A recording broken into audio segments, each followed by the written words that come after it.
Hey guys, what's going on? My name is Kobo and welcome to another reaction video for me here today. And of course, it's going to be another Anime America video, but this one's actually the most recent video. Today, we're going to be looking at top 10 worst couples in anime.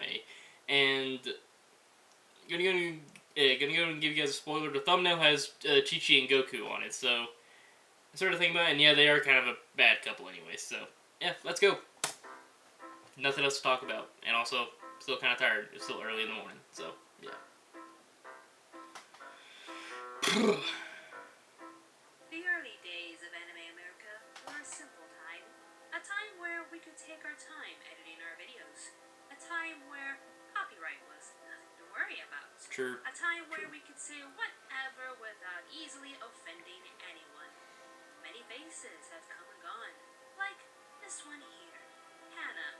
She appeared in one of our early top 10 lists from way back when. Whatever happened to her? We shall find out tonight here on Behind the Anime. The fuck? Robin, I'm right here. Shortly after her 15 minutes of fame, Hannah became an online yandere, constantly stalking her YouTube senpai. Seriously, Robin? Teehee. What the fuck? Okay then.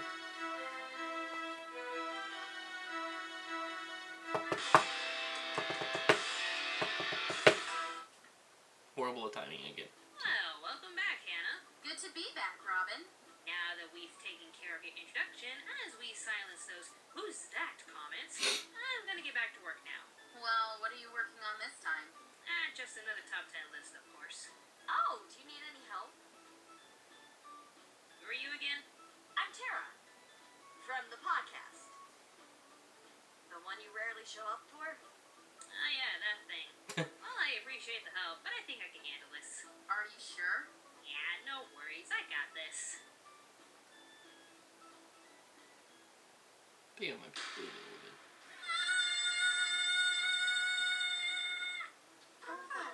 Here she comes. Bitch, get back here. We need another victim. I mean, player.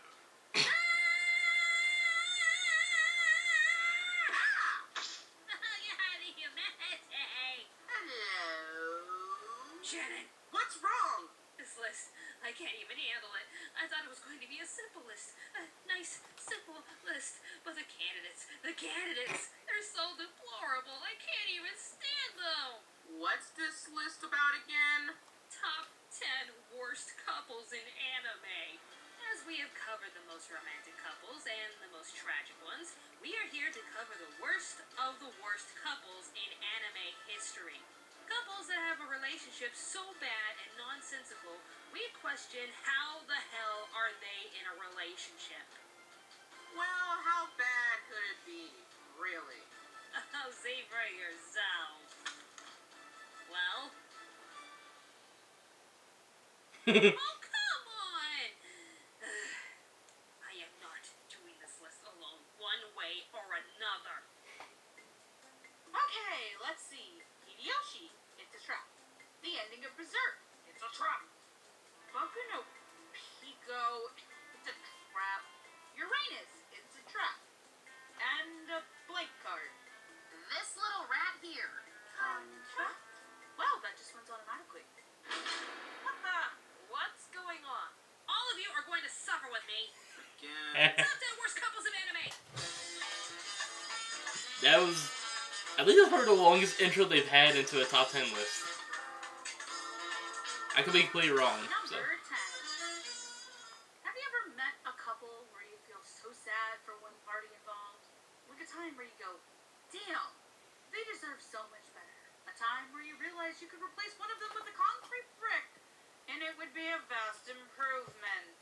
Hideki, aka Rusian, and Akko from Net-juu, aka And You Never Thought There Was a Girl Online. Like, seriously, I feel for Rusian here. So he got scorned by his first online love who said they were a dude, and ended up actually being his teacher. Just shut up and go with it, it'll make the pain easier. And what does he end up with? He ends up married to an inept healer with a love of sparkly things and the inability to tell the game from the real world. I get the show is trying to make Akko all cutesy and waifu beady, but she comes off as an insufferable psychopath surrounded by friends and adults who don't help with actual therapy and treatment, but only put her into more video game-based shit, causing crazy antics that only get worse. And even worse is the fact that Rusian, aka Hideki, starts to fall for her. Dude, get out. She's actually insane. Like, I get love is love regardless of someone's mental health issues, as somebody with a mental health disorder myself, but if you see someone is clearly suffering and getting, like, let's murder the normies, like Akko is getting, that is not a sign that says stick your dick here. Buddy, you'd be better off with any other girl in the show. Just not Akko. So for her psycho antics and his falling for her despite all the warning signs to hit the eject button on this relationship, Rusian and Akko make this list. He probably thinks it's all. I don't know. I can't think of a good explanation for that. To be perfectly honest. Mikagi and Ceres from Ayashi no Ceres. What started off as an unusual relationship between a goddess and her chosen partner turned into a global disaster that caused the deaths of so many people. One day, Mikagi loses a fight and gets really depressed over the fact that he couldn't properly protect his wife and children. So, Ceres, being the loving wife, gives him extra powers so that he can feel strong enough to protect his family and village. This was a horrible idea, as he abuses his power by taking over other villages. Being a goddess, Ceres has to return to the heavens with her robes, but Mikagi was so selfish, he took her robes and tossed them into the ocean, where she could never find them ever again. This, plus murdering their first child, infuriated Ceres to the point where she had to kill him. Now without her robes, she is doomed to be reborn in his family's bloodline until she can find her robes once again. With every chance she had, she was instantly killed by her family until Aya was able to successfully escape and find refuge with another celestial family. Just as Ceres and Aya make a deal to find her robes together, it is revealed that Mikagi was reborn as Aya's twin brother, Aki. It gets really weird from here, ladies and gentlemen. Mikagi is way too stubborn to let his woman go, to the point where he was trying to kill every man that came near her. Not to mention, he tried to kill her because he found out that he wasn't her only mate, and was at that very point pregnant with Toya's child.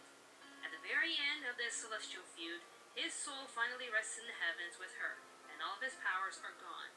He confesses that he always loved her, and Ceres holds him in her arms and says, "I loved you too." This scene was very heartbreaking, since she still had feelings for the man she once knew before she made the dumbest mistake by giving him powers. Yeah. With great powers comes great responsibility, and that is the sad lesson both her and Mikagi had to learn.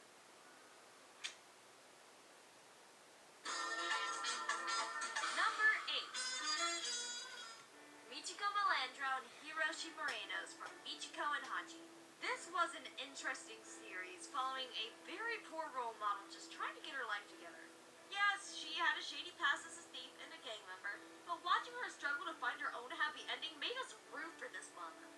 Michiko met Hiroshi when they were just teenagers, and they became a sweet couple. Due to devastating circumstances, Michiko was arrested and hears that Hiroshi died in a bus explosion. Nearly a decade later, Michiko escapes from prison and decides to take her daughter away from an abusive foster care. She vows to then find her father, and the three of them can live happily ever after. However, once they were able to find him in the final episode, the cops are surrounding the entire city, which prompts Michiko to make an escape plan for Hiroshi and Hatchin. Michiko is then escorted to jail as Hiroshi gives Hatchin a pass across the border while promising to catch up with her, and they can live happily together. Yeah, he ends up breaking that promise because he chooses to chase another woman instead. To a lot of viewers who rooted for Michiko, this was horrible. She loved this man and had high hopes for their future while praising this guy as the coolest man alive, but he ends up leaving her and their child for another woman. What a douchebag.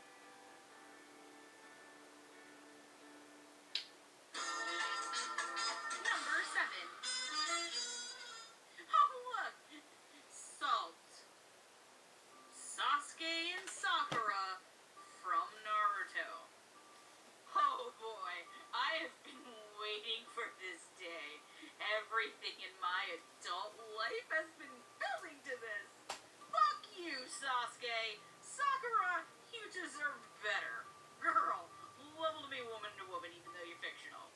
This fucking douchebag has left your team, knocked you out on multiple occasions, nearly got your friends and teammates killed, betrayed the entire village out of revenge because he wasn't hugged enough as a child or the mangaka was just fucking lazy, nearly got the entire world killed, and then made your teammate lose an arm, and then your whole village decides to welcome him back like the prodigal son, even though he's traipsing around and still hasn't found his stupid ass.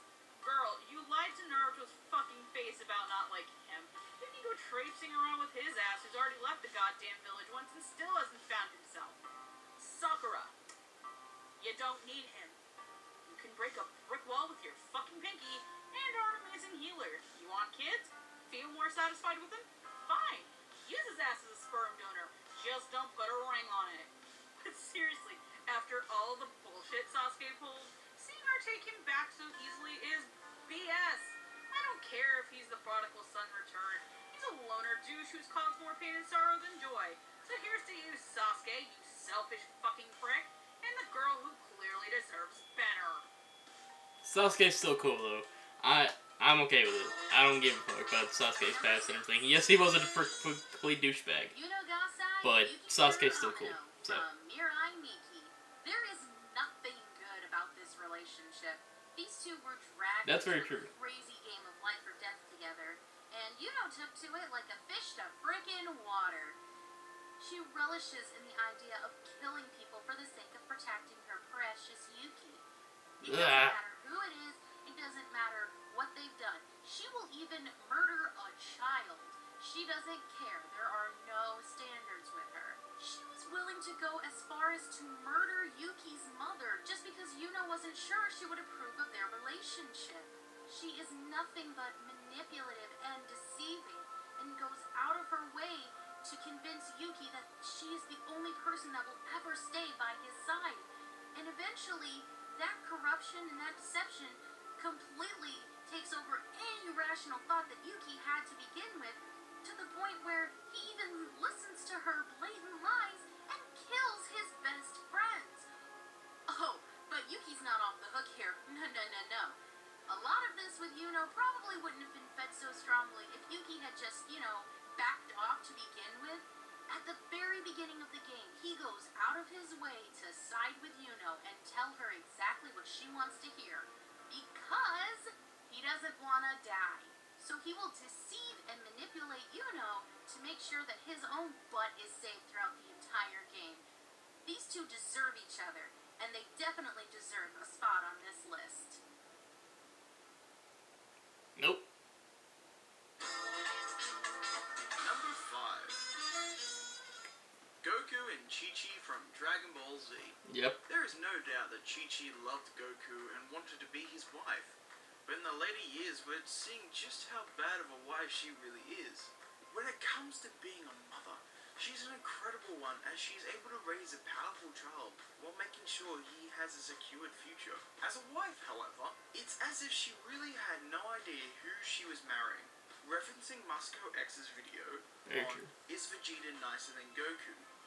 Yes. Akira Toriyama's analysis over the Saiyan mentality. It makes sense for someone like Vegeta to take pride in his wife and child, for one of the many duties the royal family has to perform is securing a partner and birthing a royal heir. Outside of the bond Bardock and his partner had, Saiyans don't usually recognize family members any more than their colleagues. Goku's behavior genetically programs him to treat his wife and child like they are his friends and nothing more. This is why he prioritizes his training above family's well-being. It doesn't mean he doesn't care for them, but rather treat them like as if they were colleagues. You would think Chi-Chi would eventually understand that, but she still expects Goku to be an ideal husband and father. He needs to spend more time with Gohan and his studies. He needs to stay around and help Chi-Chi when she wants him. He needs to learn how to drive so he can take her to the grocery store and help her with the groceries. Why couldn't she get a driver's license? This world isn't sexist or anything, considering how Bulma can drive any kind of vehicle on this bloody planet. Relationships are supposed to be a partnership where each person needs to understand the other in order to make it work. But with Goku's primal behavior and Chi-Chi's demanding expectations, it's a miracle I'm trying to how these think. two are still together. I want a divorce. Me too, I'm stunned. Number 4. They had a child grow up to have his own kid, and Chi-Chi still thinks Goku needs... Oh god, Chi-Chi. Chiaki and Hattori Yoshiyuki from Sekaiichi Hatsukoi, and Yu Miyagi and Shinobu Takasuki from Junjo Romantica. With Chiaki and Hattori, the problem with this relationship is the love triangle. The completely unnecessary love triangle. Chiaki has a best friend who works with him as an artist on his manga, and Hattori as his editor doesn't really like this other guy and decides, hey, maybe you shouldn't really talk to him, he's kind of a jerk. But Chiaki is like, him? No, there's nothing wrong with him. He's a great guy. Despite his passive-aggressive tendencies towards Hattori, and despite his obvious advances towards Chiaki, he cannot see the fact that this man wants up on him. But at the end of the day, Chiaki and Hattori can go home to each other, know that they desperately care about each other, and have this mutual feeling of love and respect. Which is a hell of a lot more than I can say for Miyagi and Shinobu. In Junjo Romantica, each relationship is broken up with a certain nickname to kind of sum up the entirety of the relationship. Shinobu and Miyagi are called Junjo Terrorist. Their relationship is basically founded on the fact that Shinobu walked into Miyagi's life and is like, I fell in love with you. Now you need to take responsibility for that fact. So allow me to just move in because I say so, not because you want to, but because I am demanding this of you. I am demanding we have a relationship. And this is just a small drop in the bucket compared to everything else that Shinobu puts Miyagi through. Not to mention Miyagi's own baggage and how he basically projects that onto his relationship with Shinobu. But they are also 17 years apart. Shinobu is 17 when the show debuted, and he was 17 when he moved into Miyagi's house. There's so much about this relationship that is just unhealthy. The way that Miyagi just allows Shinobu to do these things and doesn't reprimand him for anything. He just allows him to get away with calling him awful things and demanding that they have a relationship instead of being the adult of the relationship and telling Shinobu, no, we're not doing this, or this has to stop, or you can't tell me to do this, I'm your elder. It's a terrible relationship that is completely deserving of its namesake. In these shows, there's always that one relationship that nobody can get behind and that nobody supports. And with these two shows, there is never a debate. These two, between Sekai and Junjo, are definitely the bottom picks. And not bottom in a good way.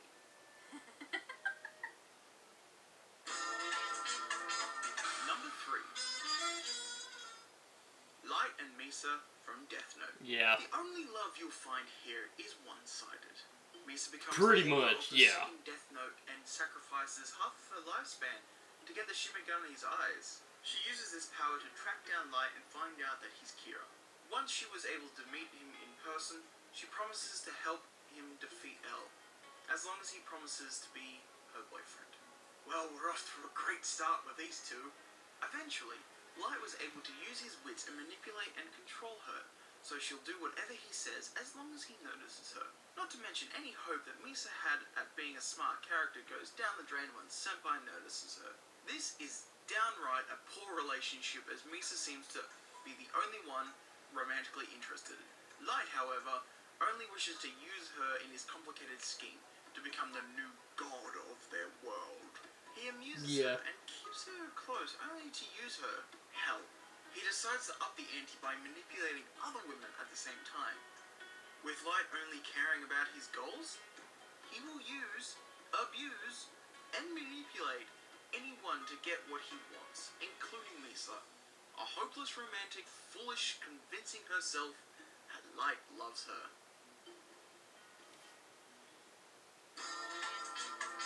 Number 2. Nana Komatsu and Takumi Ichinose from Nana. This couple is just a huge upset to the Nana fan base. This was supposed to be just a fling between these two. Just a fan having a crush on him and the one-night stands they would have.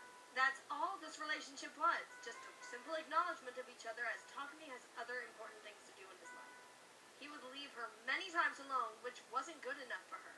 Just then, the fan base rejoices as Nana finally sees how much Nobu loves her and they start their own relationship. Everything was right in the world. Nana was with the right man and Ren was still alive. However, the series takes a turn for the worse as Nana finds out that she is pregnant. Realizing Takumi's financial security and not wanting Nobu to give up his dream just to take care of her and their child, Nana chose to make Takumi the father and decides to marry him. And then Ren dies in a horrific accident just to add the cherry on top of this disastrous Sunday. Like, seriously, instead of choosing to be with the one she loves, she chooses Takumi so she can have a more secured future with someone who can actually take care of her and her baby. Does Takumi go with it? Yep. He just goes along with it while not really caring about their relationship. The series practically ends with Nana hoping she'll find happiness in this mundane marriage as she lives in Tokyo and he lives in London. What kind of a relationship is that? Before we move forward, here are some honorable mentions. I literally have nothing to say half of this.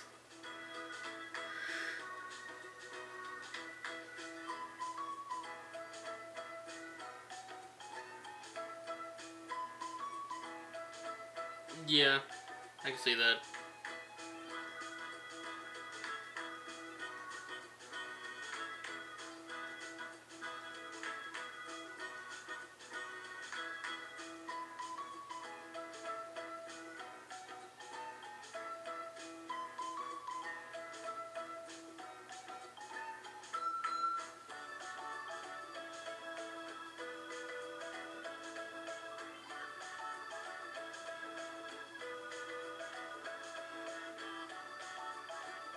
Oh, let's not forget these two. Don't you dare! We may have just joined your team after you and Megan made that review. But like how we're gonna let you put them there? Well, I didn't know we had some Sword Art Online fans on the team. Yay me. And the Yeah. number one worst couple in anime is... You are not putting Asuna and Kirito on the freaking list. There's at least You're one not doing aspect that. makes their relationship understandable. Mostly the reasons are stupid and downright awful, but there is at least something in their relationships. Number one has nothing. There is not one thing that makes sense in this god-awful relationship that is mostly sadistic, abusive, and cruel. And to top it all off, the one who does most of the abuse is none other than our pick for the most annoying character in anime. Louise and Saito from the Familiar of Zero. No matter how you look at their relationship in the following seasons, their relationship at the very beginning is terrible. Louise is from a proud family bloodline, but is considered a failure amongst her colleagues because she lacks any magical talent. She even messed up her familiar spell by accidentally summoning a regular boy from a different world. I understand that she suffered due to her unusual circumstances and has a lot of built-in anger. However, all of this doesn't mean she gets to take it all out on him. Saito has nothing to do with Louise's misfortune, but she feels the need to treat him like dirt because she can. Even if it's because he's nothing but her familiar, you see everyone else treating their familiars with love and kindness, unlike her. She will abuse him, neglect him, and insist on telling him what to do and what not to do, because he belongs to her. Never does she acknowledge that he is a human forced away from his home. If he is to speak out of line, speak to her enemies, or even flirt with other girls, she will beat him with a whip and blame it all on him. She is the most annoying character to begin with, since we see her actions as selfish and irredeemable, and yet somehow we're supposed to root for her. She is the hero of the story, and Saito's friendship is supposed to turn her into a better person. That's fine. As Saito accepts his fate, he can try to teach Louise through their friendship how to be a more compassionate person. Boobs. And to not let her anger do all the talking. But you can't take this scenario and form a romance, especially with a character like Louise. You are seriously trying to convince me that this is a legitimately romantic relationship, that Ida was Saito with the Stockholm Syndrome Award. Compared to the other nice girls who actually gave a damn about him, how does he choose to fall for her?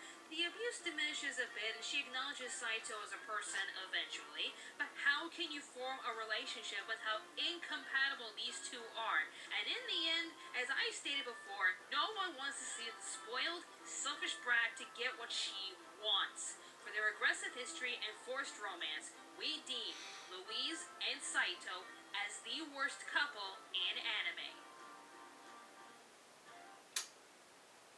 Alright. Alright, let's see what we got here. What would Grandma find disturbing yet oddly charming? Boku no Pico? What the only card you play, Sumi? If you had any kind of balls, you'd review that shit. You wanna be in my videos, you will forget that show ever existed. I'm sure you'll like my card better, Robin. Contracts? Are you trying to offer contracts to little old ladies? I don't think I want to see magical golden girls. Nice try, you plushy reject, but my card wins. Oh yeah? Do you really want to go there? Guys, seriously, let's not form any Yeah, unnecessary rivalries. please don't go there. That topic needs to be saved for the next top 10 list. Stay tuned.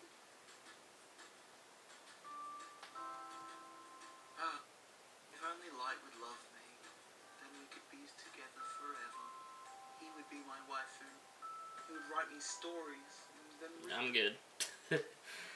But anyways, that was a pretty good list. Some of those I actually agree with. Others are kind of hit and miss. Mostly just because I've never even watched the anime, so. But, yeah, Sword Art Online, fuck that. You were not on that list. Scratch that out. Anyways, hope you guys did enjoy this video. If you did, hit that like button down there. Comment if you guys got any more Anime America videos you want me to react to. And if so, on any other channels, I will be gladly to take a look at them. Or any other videos in general, I'll gladly take a look at them as well. And as always, subscribe if you guys are not subscribed for more of these videos on my channel. And until next time, I will see you guys later.